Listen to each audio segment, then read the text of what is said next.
ചേച്ചി രാവിലെ ഫയറിലാണല്ലോ അളിയാ.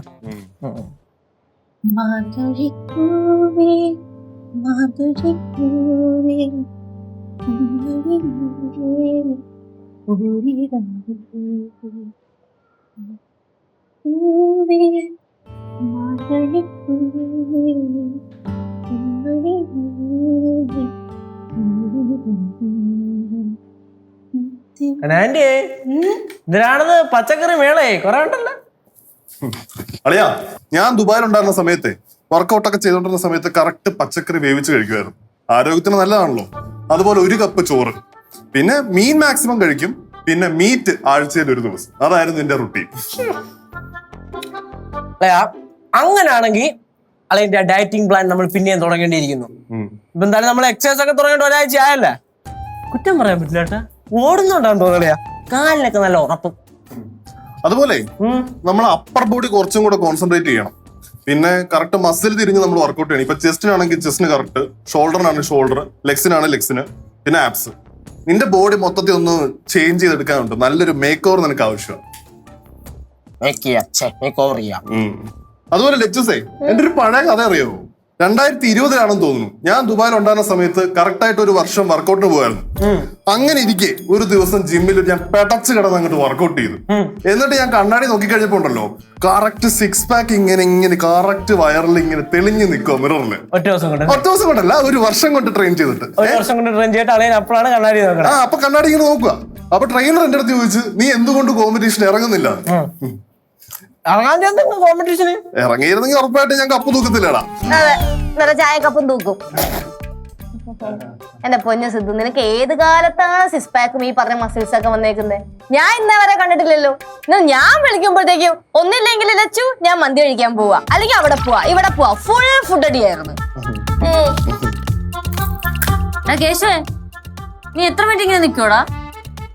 ഒരു 1-2 മിനിറ്റ്. അത്ര ഉള്ളോ? ഞാനൊരു 15 മിനിറ്റ് വരെയൊക്കെ പിടിക്കും. 15 മിനിറ്റ് വരെ. ഒരു 5 മിനിറ്റ് ഇപ്പോഴല്ല, പണ്ട് വർക്കൗട്ട് ചെയ്തോണ്ടിരുന്നപ്പോ. എനിക്ക് നിങ്ങളോട് എക്സസൈസ് ചെയ്യാൻ ജോയിൻ ചെയ്യണം. കുറെ നാളായി മേലൊക്കെ അനങ്ങി.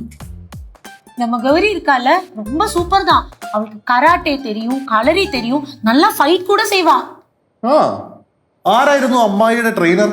അതെന്റെ ഒരു ഫ്രണ്ട് ചേട്ടൻ. ചേട്ടനാണ്. ഈ ചേട്ടൻ നാഷണലോ അതോ ഇന്റർനാഷണലോ? അങ്ങനെയൊന്നുമില്ല സിദ്ധുവേ, കായംകുളത്തൊരു കുഞ്ഞു ക്ലാസ് ഇട്ടിട്ടുണ്ടായിരുന്നു. ലോക്കൽ സെറ്റപ്പ് അല്ലേ? ലച്ചുസേ, എന്റെ ട്രെയിനർ ഉണ്ടല്ലോ യൂറോപ്പില്, അവിടെ കോമ്പറ്റീഷൻ ഇറങ്ങുന്ന ആളായിരുന്നു. അതായത് ഇന്റർനാഷണൽ കോമ്പറ്റീഷനിൽ ഇറങ്ങുന്ന ആൾ. എന്തായാലും എല്ലാ ദിവസവും വ്യായാമം ചെയ്യുന്നത് നല്ലതാ, എന്നാലേ രക്തോട്ടം ഉണ്ടാവത്തുള്ളൂ. അമ്മ എന്തായാലും ഇത്രയൊക്കെ പറഞ്ഞു ശ്രദ്ധിക്കുക. നമുക്ക് എല്ലാവർക്കും കൂടെ നാളെ പോലെ എക്സസൈസ് തുടങ്ങിക്കളയാം. എന്താണ്? യെസ്. ഓ, ഞാനില്ല. ഈ പരിപാടി എത്ര തവണ ഇവിടെ തുടങ്ങിയതാണ്. എന്നിട്ട് ആദ്യത്തെ 5-6 ദിവസം ഈ ശുഷ്കാന്തി കാണും, പിന്നെ ഓരോരുത്തരും ഓരോ സൈഡാവും. ഞാൻ പറയല്ലേ ലച്ചേച്ചി, വായിച്ചൊരു മിണ്ടായി. யார் இருந்தாலும் சரி, இருக்கலைனாலும் சரி, எனக்கு எக்ஸசைஸ் செய்யணும். நான் இருப்பேன் எக்ஸசைஸ்க்கு. സിധു, നീ എല്ലാമേ சொல்லி കൊടുക്കണം. എന്നാ പിന്നെ ഞാനും വരുന്നു നിങ്ങളുടെ കൂടെ.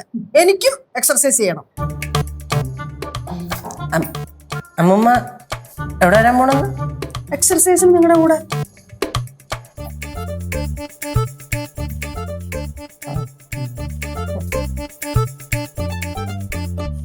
നാരായണ നാരായണ.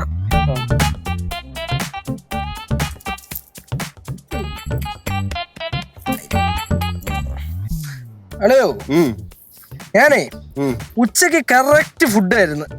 ഒരു 2 തവി ചോറ്, അതിനനുസരിച്ച് പച്ചക്കറി. പച്ചക്കറി എന്നൊക്കെ പറഞ്ഞു കഴിഞ്ഞാ അങ്ങ് ദുബായില് അവിടെ ടോപ്പ് ക്വാളിറ്റി സാധനം കിട്ടത്തുള്ളടാ. ഇവിടെ കിട്ടുന്നതൊക്കെ ഈ മരുന്നടിച്ചല്ലേ. അവിടെ പിന്നെ മരുന്നടിക്കാത്തായിരിക്കും. അല്ല, അവിടെ നല്ല സാധനം കിട്ടും. ശരി ശരി, ഇവിടെ മരുന്നടിക്കാത്തൊക്കെ കിട്ടും കേട്ടാ. അല്ലയാ, നന്നായിട്ട് വെള്ളം കുടിക്കണം. വെള്ളം കുടിക്കണോടാ. ഞാൻ ദുബായിലായിരുന്ന സമയത്തെ 3 ലിറ്റർ വെള്ളം കുടിക്കുമായിരുന്നു. സത്യമാടാ, 3 ലിറ്റർ ദുബായില് ദിവസേന. ഇവിടെ കുടിക്കാൻ കുഴപ്പമൊന്നുമില്ല. ഇവിടെ കുടിക്കണം. പ്രത്യേകിച്ച് നാരങ്ങ വെള്ളം. ദുബായിൽ നാരങ്ങ വെള്ളം കിട്ടുമെന്ന് അറിയാം, എന്നാലും ഇവിടുത്തെ നാരങ്ങ വെള്ളം കുടിക്കാം. പുഷപ്പടിച്ചാലോ നമുക്ക്? അതെങ്ങനെ മനസ്സിലായി? ഞാൻ അതിലോട്ടാണ് പോകുന്നത്. നിന്റെ ആ ഒരു വശം കണ്ടപ്പോഴേ അടി എടാ, കൈ കറക്റ്റ് ആയിട്ട് വെച്ചടി, എന്നാലേ നമുക്ക് കറക്റ്റ് കിട്ടത്തുള്ളൂ മസിലിന്. പോട്ടെ. ഇനി തിരിച്ച് പുഷ്. പുഷ്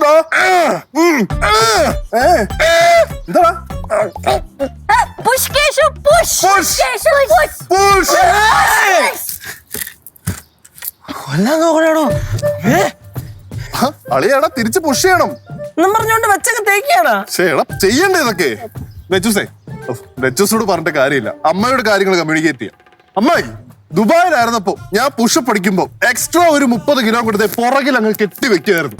എന്നിട്ട് വർക്കൗട്ട് ചെയ്യും. ആളെയെ സ്വന്തമായിട്ട് എടുത്ത് കെട്ടി വയ്ക്കുമായിരിക്കും അല്ലേ? സ്വന്തമായിട്ടല്ല, ട്രെയിനർ അടുത്ത് പുറത്ത് കെട്ടി വെച്ചു തരും. 30 കിലോ എന്ന് പറഞ്ഞാൽ കൂടുതലല്ലേ അത്? കുറച്ചുകൂടെ. അതിന് 30 കിലോയുടെ തൂക്കം മോക്ക് അറിയാവോ? ഇവിടെ 1 കിലോ സാധനങ്ങളൊക്കെ കൊണ്ടുവരുമ്പോ ഞാൻ തൂക്കി നോക്കിയിട്ടുണ്ട്. അളയാ ശരി സമ്മതിച്ച്. അളയാൻ 10-30 കിലോ ഒക്കെ പുറത്ത് കയറ്റി വെച്ചടിക്കാറുണ്ട്. അങ്ങനെയാണെങ്കിൽ ചെസ്റ്റിന് എങ്ങനെയാണ് അടിക്കാറ്? ഒരു 500 കിലോ വെച്ചിട്ടാണ്. ജസ്റ്റിന് 500 കിലോ വെച്ചിട്ട് കൂടുതലല്ലടാ. ഒരു 200, 210, 215, 225 ഒക്കെ വെച്ച് അടിക്കാറ്. എന്റെ പൊന്നോ, ഇത്രയും വെയിറ്റോ? എന്നാലല്ലേ പിടിക്കത്തുള്ളൂ. ഈ കിടന്ന് കാണിക്കുന്ന എനിക്ക് തീരെ പിടിക്കുന്നില്ല. രാവിലെ ഒരു സെക്ഷൻ വർക്കൗട്ട് കഴിഞ്ഞല്ലേ, പിന്നെ എന്തിനാണ് വൈകുന്നേരം കിടന്ന് കസർത്ത് കാണിക്കുന്നത്? ചേച്ചി ഞങ്ങള് അങ്ങനെയാണ്, ബോഡി ട്രെയിൻ ചെയ്യണമെന്ന് പറഞ്ഞ് ഒരുങ്ങി അങ്ങോട്ട് ഇറങ്ങി കഴിഞ്ഞാണ്ടല്ലോ പിന്നെ നമ്മള് ഡോണ്ട് ക്വിറ്റ് അതേപോലെയാണ്. എപ്പോഴും ഇങ്ങനെ ട്രെയിൻ ചെയ്തുകൊണ്ടിരിക്കും. ഇത് മാനസിക പ്രശ്നമാണ്.